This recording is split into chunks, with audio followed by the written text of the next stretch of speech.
Bayangkan seorang anak yang sejak kecil tidak pernah ditegur. Semua keinginannya selalu dipenuhi. Semua kesalahannya selalu dibiarkan. Anak itu tumbuh dengan keyakinan bahwa dirinya lebih tinggi dari orang lain. Ia tumbuh dengan rasa bahwa semua manusia harus tunduk padanya. Hingga suatu hari, ia berdiri di hadapan rakyatnya. Dan dengan penuh kesombongan berkata, "Akulah Tuhanmu yang paling tinggi." Bagaimana proses itu terjadi? Dan apa pelajaran besarnya bagi kita? Untuk itu, simak dengan seksama. Karena kisah ini akan memberikan pelajaran berharga bagi kehidupan kita ke depannya. Tapi perlu diketahui, Al-Quran dan hadis tidak menjelaskan detail masa kecil Fir'aun. Kisah ini disusun sebagai refleksi dan rekonstruksi berdasarkan ayat-ayat Al-Quran, hadis sahih, serta penjelasan ulama, agar kita bisa mengambil pelajaran tanpa mengklaim detail yang tidak ada dalilnya.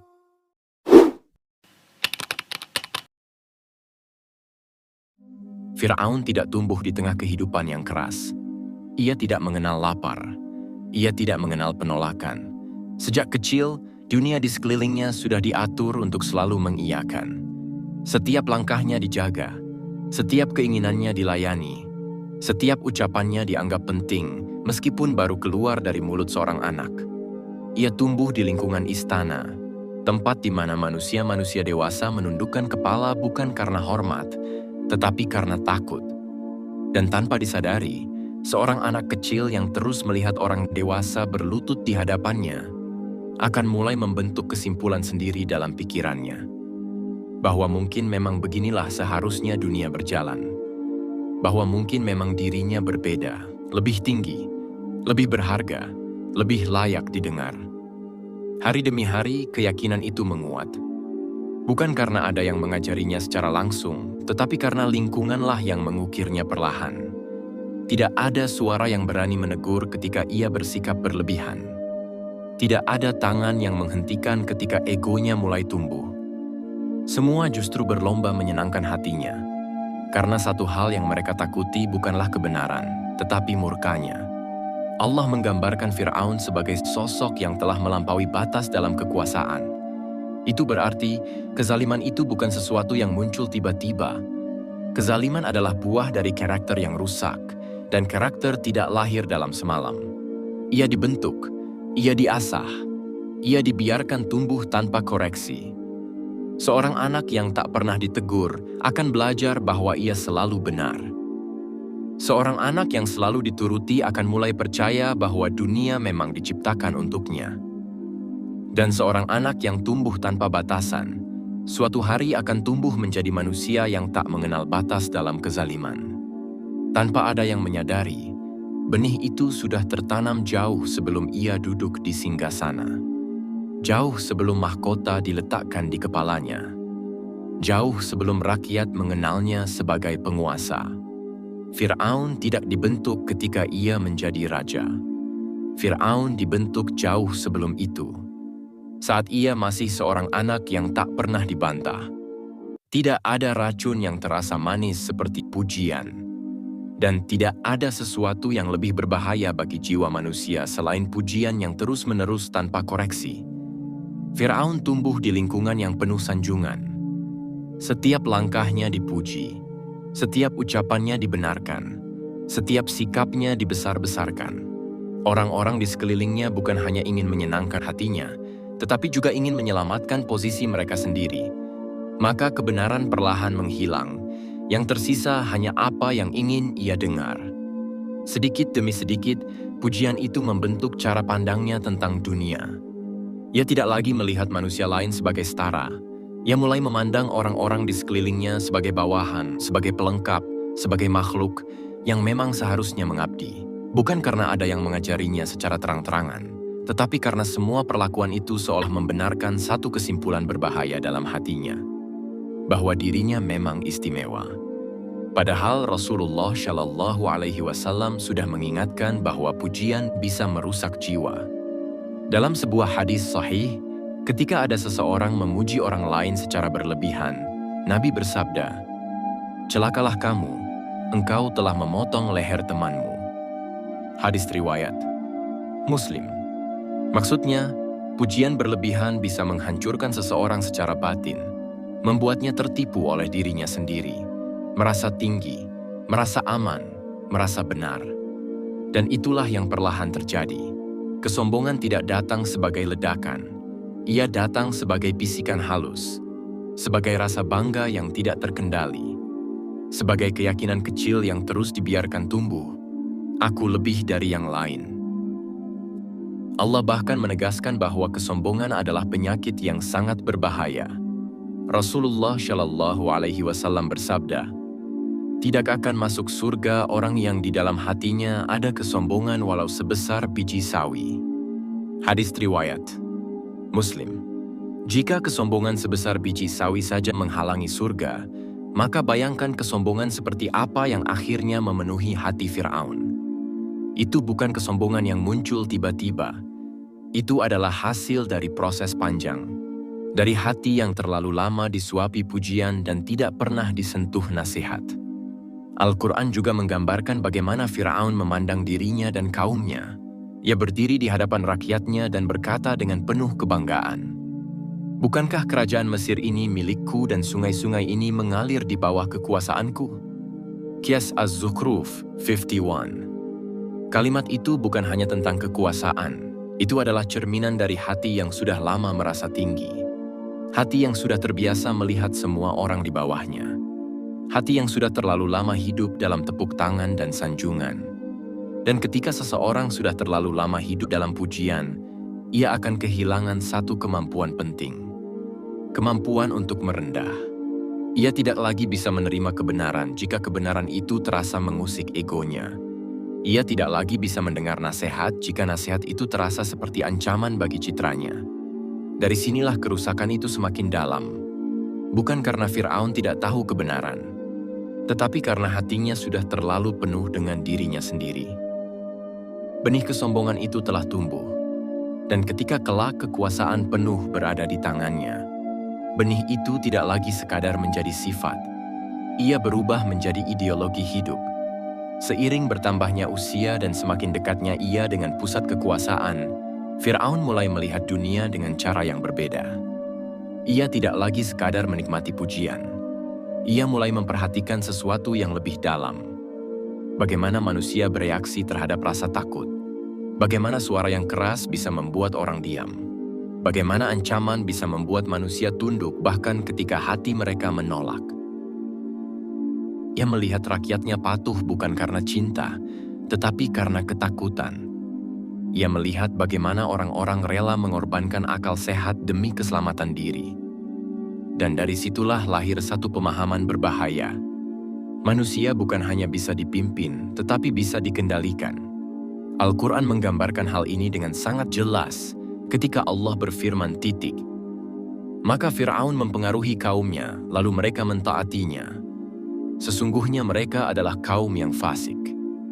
Quran Surat Az-Zukhruf ayat 54. Kata mempengaruhi dalam ayat ini bukan sekadar berbicara.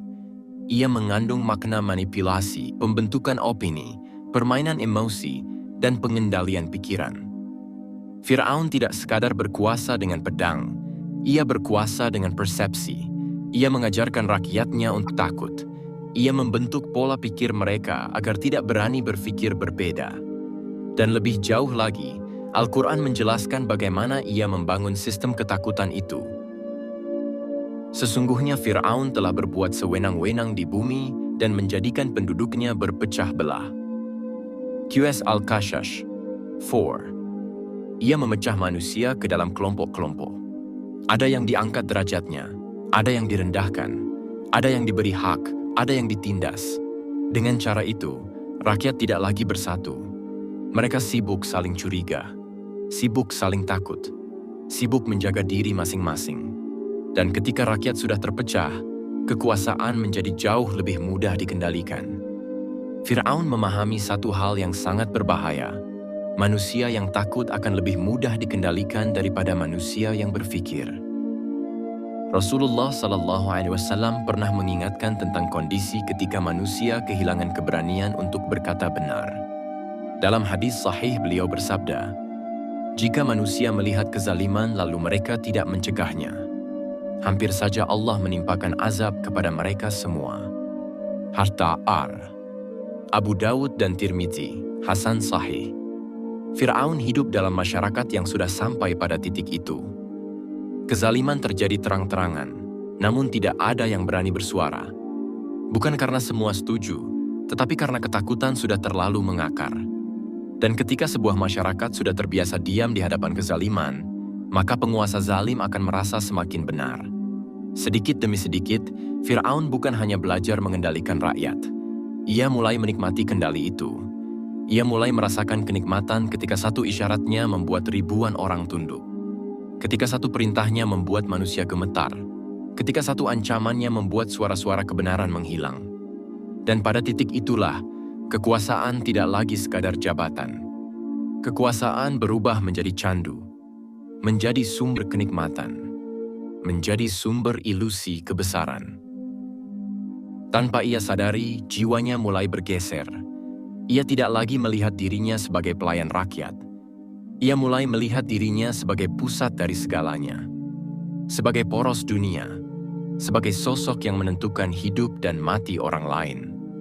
Dan ketika seseorang sudah terlalu lama merasa berhak atas manusia, langkah berikutnya hanya tinggal satu titik-titik. Merasa berhak atas posisi Tuhan. Pada titik tertentu, kekuasaan tidak lagi terasa seperti tanggung jawab. Kekuasaan berubah menjadi identitas. Fir'aun tidak lagi melihat dirinya sebagai manusia biasa yang kebetulan duduk di singgasana. Ia mulai melihat singgasana itu sebagai bukti bahwa dirinya memang ditakdirkan berada di atas semua orang. Setiap hari ia menyaksikan manusia menunduk. Setiap hari ia mendengar namanya disebut dengan nada takut. Setiap hari ia melihat bagaimana satu ucapannya bisa menentukan nasib ribuan orang. Dan perlahan, tanpa suara, batas itu mulai menghilang. Batas antara pemimpin dan manusia biasa. Batas antara dihormati dan disembah. Batas antara kekuasaan dan ketuhanan. Ia mulai percaya bahwa semua ini terjadi bukan karena sistem, bukan karena manusia, bukan karena keadaan, tetapi karena dirinya sendiri. Karena kehebatannya, karena keistimewaannya, karena takdir yang, menurut pikirannya, memang sudah memilih dirinya sebagai pusat dunia. Ketika seseorang terlalu lama hidup tanpa koreksi, ia akan mulai kehilangan kemampuan paling penting dalam hidup. Kemampuan untuk meragukan dirinya sendiri. Fir'aun tidak lagi mempertanyakan apakah ia benar. Ia hanya mempertanyakan siapa yang berani menentangnya. Dan karena tidak ada yang berani, pikirannya semakin jauh melangkah. Jika semua manusia tunduk padanya, jika semua keputusan berasal darinya, jika hidup dan mati orang berada di tangannya, maka apalagi perbedaan dirinya dengan sesuatu yang dianggap paling tinggi. Disitulah bahaya terbesar kekuasaan. Bukan ketika seseorang memiliki kuasa, tetapi ketika kuasa itu membuatnya merasa tak tersentuh, tak terbantahkan, dan tak terbatas. Fir'aun tidak jatuh ke jurang itu dengan satu langkah. Ia turun perlahan, sedikit demi sedikit, hari demi hari. Sampai akhirnya, ia tidak lagi sekadar menikmati kekuasaan. Ia mempercayainya. Ia meyakininya. Ia menjadikannya bagian dari identitas dirinya. Dan ketika seseorang sudah sampai pada titik itu, bukan lagi dunia yang terlihat kecil di hadapannya, tetapi seluruh manusia terasa terlalu rendah untuk disejajarkan dengannya. Pada titik inilah, Fir'aun bukan lagi sekadar penguasa yang kejam. Ia menjadi manusia yang benar-benar terputus dari realitas. Terjebak dalam ilusi tentang kebesaran dirinya sendiri. Dan dari sinilah, lahir kalimat paling berbahaya yang pernah keluar dari mulut manusia. Fir'aun sering dianggap sebagai tokoh masa lalu. Sebuah nama yang hanya hidup di buku-buku sejarah dan cerita lama. Seolah-olah setelah tubuhnya tenggelam, kisahnya pun ikut berakhir. Padahal kenyataannya tidak demikian. Fir'aun bukan sekadar sosok. Fir'aun adalah pola. Fir'aun adalah cermin. Setiap kali ada manusia yang merasa dirinya selalu benar dan tak bisa dikritik, disitulah benih Fir'aun hidup kembali. Setiap kali ada kekuasaan yang digunakan untuk membungkam, bukan untuk melindungi, disitulah jejak Fir'aun muncul lagi. Setiap kali ada seseorang yang lebih mencintai pujian daripada kebenaran, lebih takut kehilangan citra daripada kehilangan nurani, disitulah warisan Fir'aun terus berjalan. Fir'aun tidak hadir hanya dalam bentuk mahkota dan singgasana. Ia hadir dalam sikap, dalam cara berpikir, dalam cara seseorang memandang dirinya lebih tinggi dari manusia lain. Ia hidup dalam ego yang terkendali, dalam ambisi yang tak memiliki rem, dalam hati yang terlalu penuh dengan diri sendiri. Yang paling berbahaya adalah bahwa sifat seperti ini seringkali tumbuh secara perlahan, hampir tidak terasa. Dimulai dari hal kecil, dari kebiasaan tidak mau disalahkan, dari rasa tersinggung saat dikritik, dari kebutuhan berlebihan untuk selalu terlihat benar.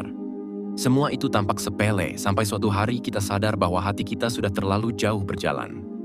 Fir'aun tidak menjadi Fir'aun dalam satu malam. Dan manusia hari ini pun tidak berubah menjadi zalim dalam satu hari. Kerusakan karakter selalu datang perlahan. Tenang, hampir tak terasa. Itulah mengapa kisah Fir'aun selalu relevan. Karena sejatinya, kisah itu bukan hanya tentang seorang raja. Kisah itu adalah peringatan abadi tentang sisi gelap manusia. Dan pertanyaannya sekarang bukan lagi tentang siapa Fir'aun dulu. Pertanyaannya adalah tentang siapa diri kita hari ini. Apakah kita masih bisa menerima nasihat? Apakah kita masih bisa mengakui kesalahan? Apakah kita masih bisa merendahkan hati? Karena pada akhirnya, garis pemisah antara manusia biasa dan Fir'aun kecil seringkali tidak terletak pada kekuasaan, tetapi pada kerendahan hati. Pada akhirnya, Fir'aun tidak jatuh karena kekuatan manusia. Ia jatuh karena kebutaan hatinya sendiri. Ia memiliki segalanya: kekuasaan, pasukan, harta, nama yang ditakuti. Namun tidak satu pun dari itu mampu menyelamatkannya ketika saatnya tiba. Karena kejatuhan seseorang tidak pernah dimulai dari luar. Ia selalu dimulai dari dalam. Fir'aun adalah bukti bahwa kecerdasan tanpa kerendahan hati melahirkan kehancuran. Bahwa kekuasaan tanpa nurani menciptakan tirani. Bahwa pujian tanpa kontrol melahirkan kebutaan. Dan mungkin inilah pelajaran terbesar dari kisah ini. Bahwa musuh paling berbahaya dalam hidup manusia bukanlah orang lain, melainkan ego di dalam dirinya sendiri. Kita tidak semua akan menjadi raja. Kita tidak semua akan memiliki singgasana. Tetapi setiap manusia diuji dengan sesuatu. Dengan posisi. Dengan pengaruh. Dengan suara yang didengar orang lain. Dan setiap ujian itu membawa pertanyaan yang sama. Apakah kita akan tetap rendah hati saat dipuji? Apakah kita akan tetap adil saat diberi kuasa? Apakah kita akan tetap jujur saat tidak ada yang berani menegur? Kisah Fir'aun bukan hanya cerita masa lalu. Ia adalah alarm. Ia adalah cermin. Ia adalah peringatan yang terus hidup sepanjang zaman. Karena sejatinya, Fir'aun terbesar bukan yang berdiri di singgasana, tetapi yang hidup diam-diam di dalam hati manusia yang menolak tunduk pada kebenaran. Dan jika kisah ini meninggalkan satu pesan sederhana, maka pesannya adalah ini titik. Jangan pernah biarkan ego tumbuh tanpa batas. Karena disitulah setiap kehancuran bermula.